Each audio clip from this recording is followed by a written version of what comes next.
વલસાડના ઉમરગામમાં તસ્કરો બેફામ બન્યા। સંજાણમાં બુરખાધારી ચોરે ઘરમાં ઘૂસી દિવ્યાંગ વ્યક્તિને માર મારી લૂંટનો પ્રયાસ કર્યો।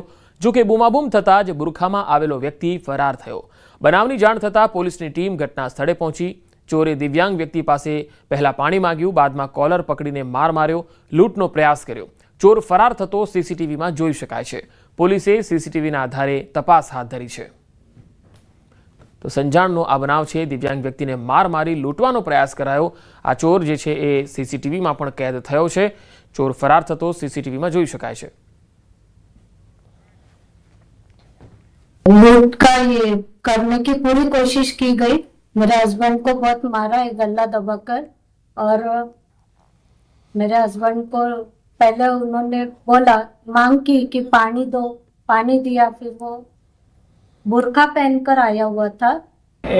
पानी मांगो એટલે પાણી આપ્યું। મેં કીધું કિચનમાં આમાંથી ફ્રીજમાંથી લઈ લો। પછી એમ બોલો કે વોશરૂમ જવાનું છે, એટલે મેં કીધું તા। પછી મારો કોલર પકડ્યો અને બહુ માર્યું મને। આણંદના આકલાવમાં બાળકીને નદીમાં ફેંકી દેતા ચકચાર મચી ગઈ। નવાખલ ગામની 6 વર્ષની બાળકીને નદીમાં ફેંકી દેવામાં આવી। આણંદના ઉમેટાથી સિંગરોટ પાસે મિની નદીમાં ફેંકી હોવાની માહિતી છે। આકલાવ પોલીસે એનડીઆરએફની ટીમ સાથે બાળકીની શોધખોળ હાથ ધરી। બાળકીને કાકાના જ મિત્રએ અંધશ્રદ્ધાના કારણે નદીમાં ફેંકી હોવાની ચર્ચા છે। આરોપી નવાખલનો જ રહેવાસી હોવાની પણ ચર્ચા છે।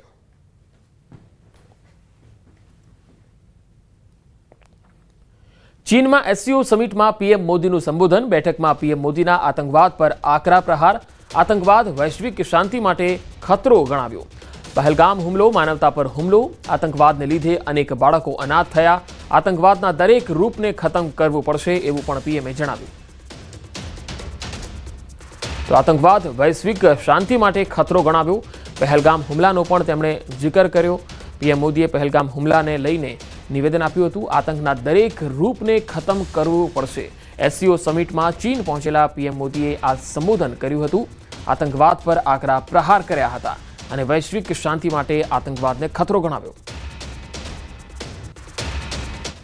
सुरक्षा, शांति और स्थिरता किसी भी देश के विकास का आधार है, किंतु इस मार्ग में आतंकवाद, अलगाववाद और अतिवाद बड़ी चुनौतियां हैं।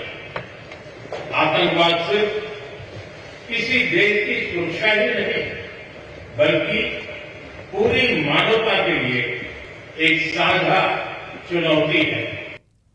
रजिस्ट्रेशन माटे जगतना तात आखी रात रझड़्या। गीर सोमनाथना गामडाओमां रात्रिथी खेडूतोनी कतारो छे। टेकाना भावे खरीदीना रजिस्ट्रेशन माटे लाइनो लागी। मगफળી सोयाबीनનું ટેકાના ભાવે રજીસ્ટ્રેશન। પંચાયત ઓફિસો પર ખેડૂતોની કતારો લાગી। રજીસ્ટ્રેશન કરવા માટે ગીરના તમામ ગામોમાં પંચાયત ઓફિસે ખેડૂતો ઉજાગરા કરતા જોવા મળ્યા। કેટલાક ગામોમાં તો ખેડૂતોએ વહેલી સવારની ચા પંચાયત ઓફિસે પીધી। રજીસ્ટ્રેશન માટે આખી રાત ઉજાગરા કરેલા જગતના તાત શું કહી રહ્યા છે સાંભળો।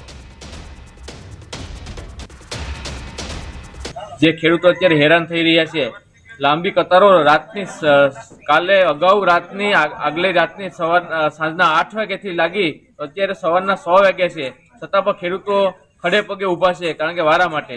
તો ખેડૂતો હેરાન થાય છે, તો આ સિસ્ટમ છે એ નાબૂદ કરવી જોઈએ અને દરેક મોબાઈલમાં અને દરેક સહકારી મંડળીમાં આપવું જોઈએ। સરકાર દ્વારા પરિપત્ર બહાર પાડવામાં આવ્યો કે સહકારી મંડળીમાં આપશું, મોબાઈલમાં થશે, તો એનો નિયમનું ઉલ્લંઘન અને ઉલાળ્યો થઈ રહ્યો છે।